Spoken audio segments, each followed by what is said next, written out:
Hello everybody, je vous retrouve pour une nouvelle vidéo et comme d'hab, pas de surprise, vous avez le titre en barre d'infos. Je vous retrouve pour un nouvel In My Mailbox, Book Haul, appelez ça comme vous en avez envie. Ce sont donc les nouveaux livres qui ont rejoint ma bibliothèque que je n'ai pas encore lus. Et soyons francs, j'ai craqué ma vie. Non, ça va. J'ai que 7 livres à vous présenter, dont un seul en français, 6 livres en anglais. Et c'est pour ça que je vous dis que j'ai craqué ma vie, parce que je lis pas énormément de livres en anglais en fait. C'est une envie que j'ai d'en lire plus souvent, de me motiver et tout. Mais le courage n'est pas souvent là. Bref, j'ai craqué ma vie. Je vais vous montrer ça tout de suite. Alors tout d'abord, je vais commencer par le livre en français. Comme ça, on n'en parle plus, c'est fini. J'ai reçu un livre de la part de Nathan, donc en partenariat. Je me suis reçu le tome 5,5, donc des filles au chocolat, cœur sucré, par Cathy Cassidy, édité chez Nathan. La couverture est toujours aussi mimi. Et je suis vachement en retard parce qu'il faut que je lise le tome 3. 5,5. Tout va bien. Mais bon, j'avais bien aimé les 2 premiers tomes. J'avais d'ailleurs préféré le tome 2 au tome 1. Et je me dis que si il y a une montée en puissance et qu'à chaque fois le tome suivant est meilleur que le précédent, je ne peux que apprécier davantage. Surtout que là, c'est tout mignon Bibi. Donc ça se fera très très vite, voilà. Il est sorti le 5 mars, il coûte 9,90 €. Donc si vous n'étiez pas au courant, dedans il y a 2 petites histoires. Donc il y a l'étoile de la Saint-Valentin, qui est du petit ami de Summer. Et vous avez Dans l'ombre des projecteurs, qui est de la meilleure amie de Summer. Voyons. C'est parti. Maintenant on peut attaquer les livres en version originale. Alors, comme vous le savez sûrement maintenant, je suis partie 2 semaines aux États-Unis et il était hors de question que je parte aux États-Unis sans m'acheter des livres. Je me suis fait plaisir, mais je me suis mis une limite. Je me suis racheté que 3 livres aux États-Unis, tout simplement parce que la valise, eh ben faut la peser, hein, et il faut respecter le poids limité. Donc que 3, ça reste sage. Et pour ça, je suis allée dans une des librairies les plus connues de New York. Enfin, pour moi c'était la plus connue personnellement. C'était The Strand. Voilà. Alors je vous montre le sac tout simplement pour dire j'y suis allée. Comme si dans ma tête ça suffisait pas de savoir que j'avais ramené des bouquins.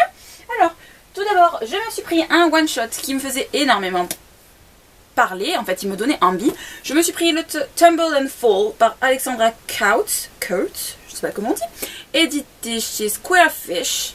Donc voilà, je vous le montre si vous ne connaissiez pas. Et en fait apparemment de ce que je me souviens, en fait je l'avais repéré sur Book Outlet pour tout vous dire, c'est un contemporain, comme j'aime, vous voyez, jeunesse, histoire d'amour, mais sur fond de fin du monde. Et en phrase d'accroche, ça vous met la fin du monde est pleine de nouveaux départs surprenants. Voilà, donc ça va être un bouquin avec 3 points de vue, j'imagine 2 garçons, 1 fille, mais moi les triangles amoureux ça ne me gêne pas. Donc j'ai vachement hâte de me plonger dedans. J'ai pas eu l'intelligence de lire le style pour voir si j'avais le niveau ou pas, mais c'est pas grave, j'avais envie de le faire. Voilà. En deuxième, je vous avouerai que c'est un livre qui m'a attrapé par le titre. Et puis après j'ai vu la couverture et j'ai fait toi je te veux. Mais j'ai pas trop d'avis dessus. C'est Catching a Falling Star par Kim Culbertson, édité chez Point. C'est un hardback. Il est trop beau. Et question speech, c'est un truc très très commun. C'est une demoiselle qui est plutôt satisfaite de sa vie, qui vit dans un village paumé. Et en fait, un jour, il y a un film qui va être tourné dans sa ville natale avec une super célébrité, un mec super connu, machin. Et en fait, la nana va être payée pour jouer le rôle de la petite amie de l'acteur. Voilà, et puis vous vous doutez bien qu'est-ce qui va se passer par la suite.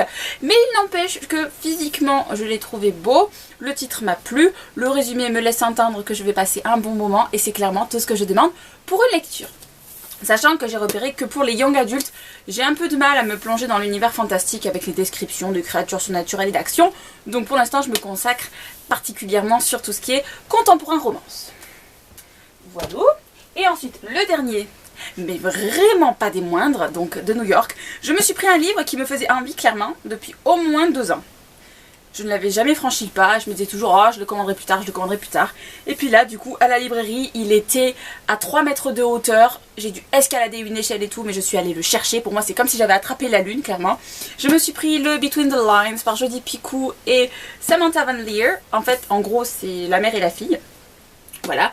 Je n'ai pas eu envie de relire le résumé, mais grosso modo c'est une demoiselle qui lit un certain conte de fées depuis qu'elle est gamine, elle l'adore, elle le relit très très régulièrement, même à la librairie de la bibliothèque pardon, de son lycée.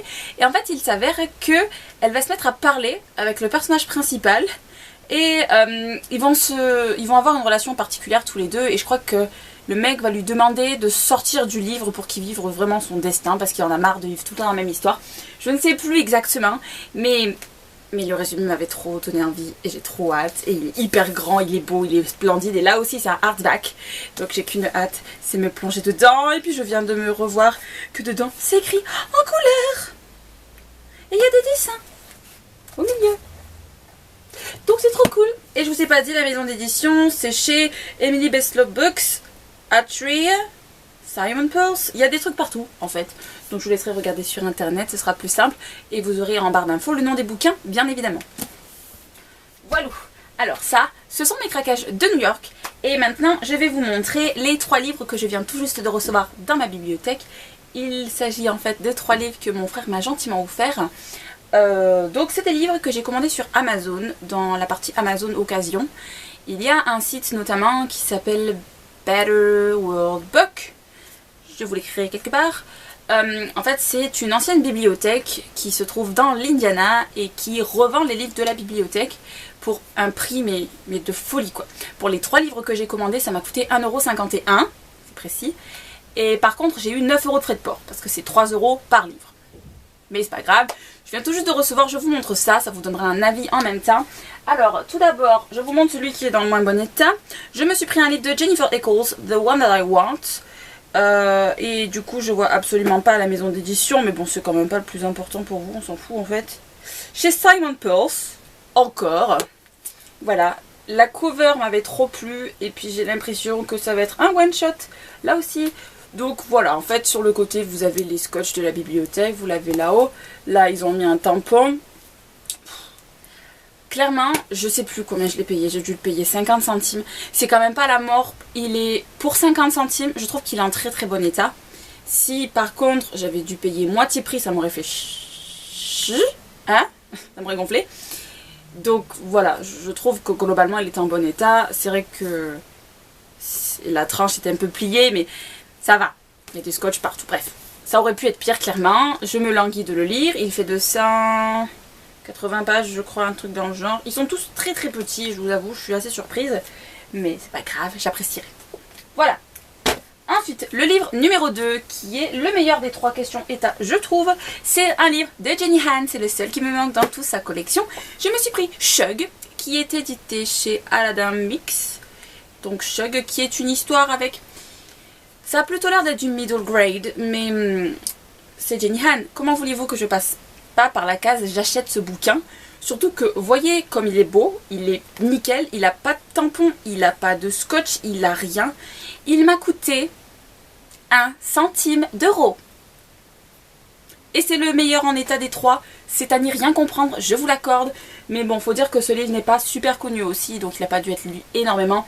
Mais j'ai très très hâte de plonger dedans, surtout que c'est du Jenny Han. Donc je vais me jeter dessus, n'est-ce pas?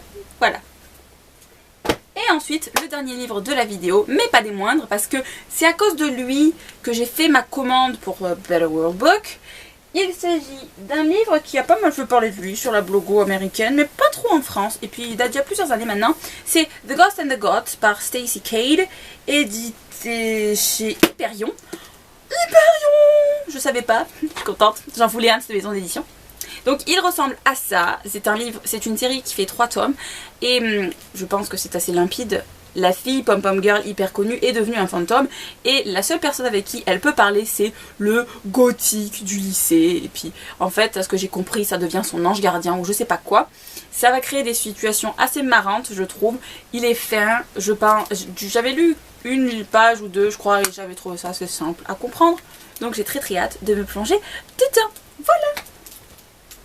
Alors, ce sera tout pour cette vidéo, j'espère que ça vous a donné envie et ce qu'il y a de bien c'est que je vous ai pas présenté des nouveautés donc j'imagine que par vous-même vous pourrez les trouver en occasion sur Amazon ou sur d'autres sites et du coup je vous dis à bientôt pour de nouvelles vidéos. J'ai des livres à lire maintenant, vu que ma palle a dépassé l'objectif que je me laisse sans arrêt.